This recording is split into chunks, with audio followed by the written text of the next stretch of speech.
कर सकते। तो जो भी समस्या जिससे आपको मुक्त होना है वह हम इस्तेमाल कर सकते हैं। तो फिर हम कहेंगे कि अगर हालांकि मुझे अपने पति पर या मुझे अपने पिता पर, पत्नी पर, बहन पर गुस्सा है, फिर भी मैं अपने आप को स्वीकार करती हूँ। I love my self, I respect my self. यह हो गया सेटअप का अफर्मेटिव सेंटेंस, अफर्मेशन। और यह करते करते हमको क्या करना है, किसी भी एक बिंदु पर थपथपाना है, यानी कि टैप करना है। तो पहला बिंदु कौन सा है? पहला बिंदु है सोर स्पॉट, सोर बिंदु। इसको हम कैसे ढूंढेंगे?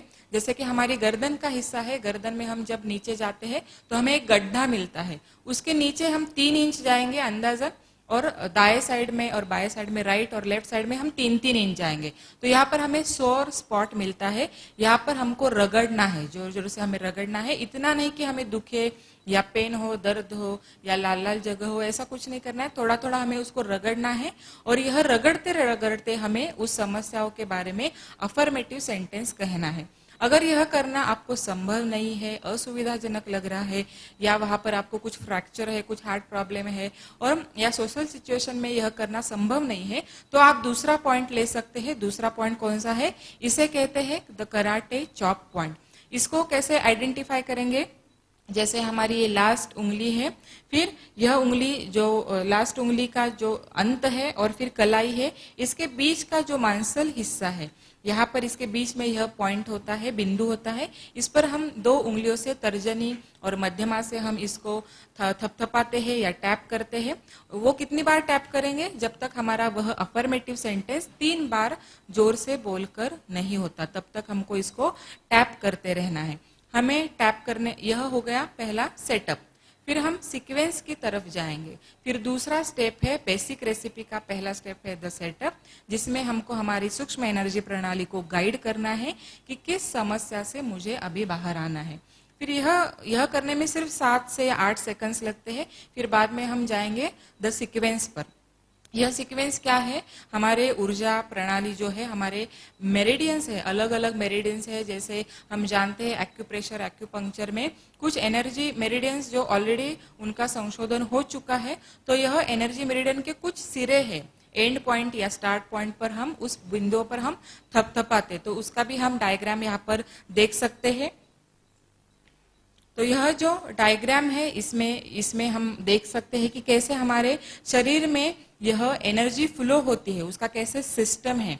हमारे पूरा दोनों हाथों से दोनों पैरों तक, सिर तक, राइट साइड का, लेफ्ट साइड का, यह एक फ्लो है, यह एक चार्ट है। तो यह सिस्टम है, पर यह पूरी सिस्टम की पूरी जानकारी लेने की जरूरत नहीं। इसके कुछ ही बिंदु या राइट हैंड के या लेफ्ट हैंड के कुछ हिस्से, या हमारे चेहरे के कुछ हिस्से, हमारे चेस्ट के कुछ हिस्सों पर सिर्फ हम थपथपाते हैं, तो हम यह EFT टेक्निक बहुत आसानी से कर सकते हैं। जैसे हम देखते हैं कि एक्यूप्रेशर के 900 भी ज्यादा हिस्से हैं, और हर एक हिस्सा हर एक अवयव से, हर एक ऑर्गन से जुड़ा है, हर एक सिस्टम से जुड़ा है। तो उस सिस्टम में अगर कुछ बिगाड़ है, तो हम एक्यूप्रेशर में उस पॉइंट पर जब हम 2 मिनट के लिए जोर से दबाते हैं, दिन में 3 बार या 2 बार, ज्यादा से ज्यादा 3 बार, या कुछ 7 दिनों तक या कुछ महीनों तक, तो हम उस बीमारी से छुटकारा पा सकते हैं।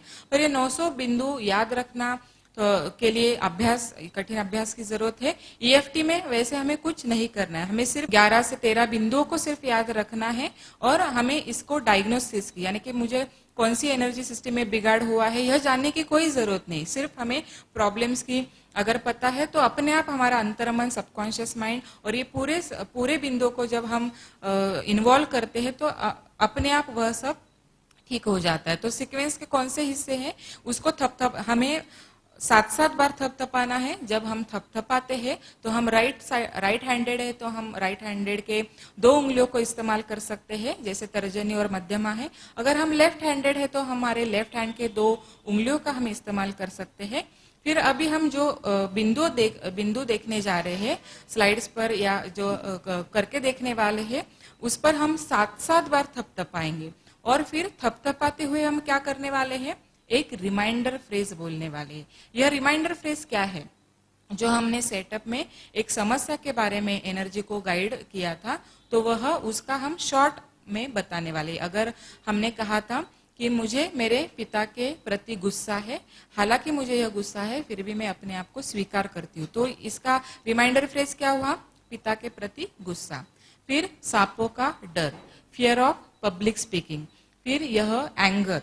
तो यह जो है हम सिर्फ शॉर्ट में हम बताते हैं। जैसे फुटबॉल लोग कहते हैं तो खेलते हैं तो उसमें कैसे होता है, एक खिलाड़ी दूसरे खिलाड़ी की तरफ पास करता है, बॉल पास करता है, फिर वो दूसरी तरफ, वो दूसरी तरफ। तो हमें जब बिंदुओं को हम आगे आगे बढ़ते हैं तो हमें यह रिमाइंडर फ्रेज पास करना है, हमारे एनर्जी सिस्टम को गाइड करना है, उसको रिमाइंड करना है, मुझे इस समस्या से छुटकारा पाना है, इस समस्या की वजह से मेरी शरीर की ऊर्जा प्रणाली में जो दिक्कत आई है, रुकावट आई है, जो असंतुलित हुआ है, उसको हमें करेक्ट करना है, ठीक करना है, संतुलन देना है। तो फिर शुरुआत करेंगे। अगर हम लेते हैं सर दर्द, तो पहले हमने कहा है कि हालांकि मुझे यह सर दर्द है फिर भी मैं अपने आप को स्वीकार करती हूँ, मैं अपने आप को प्यार करती हूँ। हालांकि मुझे यह सर दर्द है फिर भी मैं अपने आप को स्वीकार करती हूँ, अपने आप को प्यार करती हूँ। हालांकि मुझे यह सर दर्द है फिर भी मैं अपने आप को स्वीकार करती हूँ, प्यार करती हूँ। फिर हम सीक्वेंस की तरफ गए। फिर ये 2 उंगलियां ली, पहला हिस्सा है हमारी भौं, जहाँ पर शुरुआत होती है, इसको आईब्रो पॉइंट कहा गया है। यहाँ पर हम 7 बार थपथपाएंगे और कहेंगे सर दर्द, सिर दर्द। फिर हमारी भौं जहाँ पर खत्म होती है, हमारी आईज का यानी आंखों का जो साइड का हिस्सा है, बाजू जहाँ पर हड्डी होती है, यहाँ पर हम 7-7 बार थपथाएंगे। इस बिंदु को कहा गया है एसी यानी साइड ऑफ द आई। फिर हमारी आंखों का निचला हिस्सा जहाँ पर हड्डी है, हमारी पुतली के 1 इंच नीचे, वहां पर हम थपथपाएंगे 7 बार और कहेंगे सिर दर्द। फिर उसके बाद अंडर द नोज पॉइंट, जहाँ पर हमारे नाक का निचला हिस्सा और ओठों के ऊपर का हिस्सा, वहां पर हम थपथपाएंगे, उसे कहेंगे UN यानी अंडर द नोज पॉइंट, और यह 7 बार थपथपाते हुए हम कहेंगे सिर दर्द। फिर हमारा ओठों के नीचे का हिस्सा और ठोड़ी के ऊपर का हिस्सा, चीन पॉइंट, CH पॉइंट, वहां पर हम 7 बार थपथपाएंगे और कहेंगे सिर दर्द। उसके बाद का हिस्सा है कॉलर बोन, CB पॉइंट, यहाँ पर गर्दन के जहाँ पर हमें गड्ढा मिलता है उसके नीचे हम 1 इंच जाएंगे। फिर दाएं और 1 इंच और बाएं और 1 इंच जाएंगे, राइट साइड और लेफ्ट साइड को, और यहाँ पर हम एक ही पॉइंट पर हम थपथपा सकते हैं, तो इसको कहेंगे कॉलर बोन पॉइंट। और यह थपथपाते हुए हमें कहना है एक बार सिर दर्द। यह कॉलर बोन पॉइंट होने के बाद फिर हमारा आगे का पॉइंट है UA अंडर आर्म पॉइंट, यानी कि जो हमारा एक्जिला है उसके नीचे की तरफ हम 4 इंच जाते हैं, तो वह अंडर आर्म पॉइंट हुआ। और फिर BN पॉइंट यानी कि हम जो जेंट्स है उनके निपल के नीचे 1 इंच हम गए तो यह BN पॉइंट हुआ। अगर लेडीज है तो उनका वक्ष जहाँ चेस्ट पर मिलता है वहां का हिस्सा पॉइंट है, उसको BN point, below the nipple point कहा गया है। ये दोनों पॉइंट अगर सोशल सिचुएशंस में या हमें इस्तेमाल करने में अगर असुविधाजनक लगता है, अनकंफर्टेबल लगता है, तब हम इसको टाल सकते हैं, इसका इस्तेमाल नहीं करेंगे। लेकिन अगर हम अकेले में है तो जरूर हम इसका भी इस्तेमाल करेंगे। फिर उसके बाद हमारे हाथों के 5 पॉइंट है। पहला पॉइंट है हमारा जो अंगूठा है, थंब है, तो उसका जो नेल है, नाखून है, जहां पर खत्म होता है और उसके थोड़ा साइड में गए तो यह जो हिस्सा है यहाँ पर हम 7-7 बार थपथपाएंगे और रिमाइंडर फ्रेज बोलेंगे, यानी कि सिर दर्द या पिता के प्रति गुस्सा या युद्ध की या आतंक की बुरी यादें या सांपों का डर या फियर ऑफ पब्लिक स्पीकिंग या फियर ऑफ स्नेक, जो भी है हम बोलने वाले। उसके बाद है हमारी जो तर्जनी है, जहाँ पर नाखून की लाइन, नाखून खत्म होता है, अंगूठे के दिशा में उसके साइड में हम थपथपाने वाले हैं और तभी हम रिमाइंडर फ्रेज कहने वाले हैं। Fear of public speaking, headache या बैक एक, जो भी है, एक बार हम एक ही समस्या लेने वाले हैं, एक ही समस्या से हम छुटकारा पाने वाले। उसके बाद मध्यमा है, मिडल फिंगर है, वो उसको अंगूठे की दिशा में या नाखून जहाँ पर खत्म होता है वहां पर हम थपथपाने वाले 7 बार और रिमाइंडर फ्रेज कहने वाले हैं सर दर्द। फिर हमारी लास्ट फिंगर है, बेबी फिंगर है, उसका नाखून का नीचे का हिस्सा और अंगूठे के साइड में हम उसको थपथपाने वाले हैं।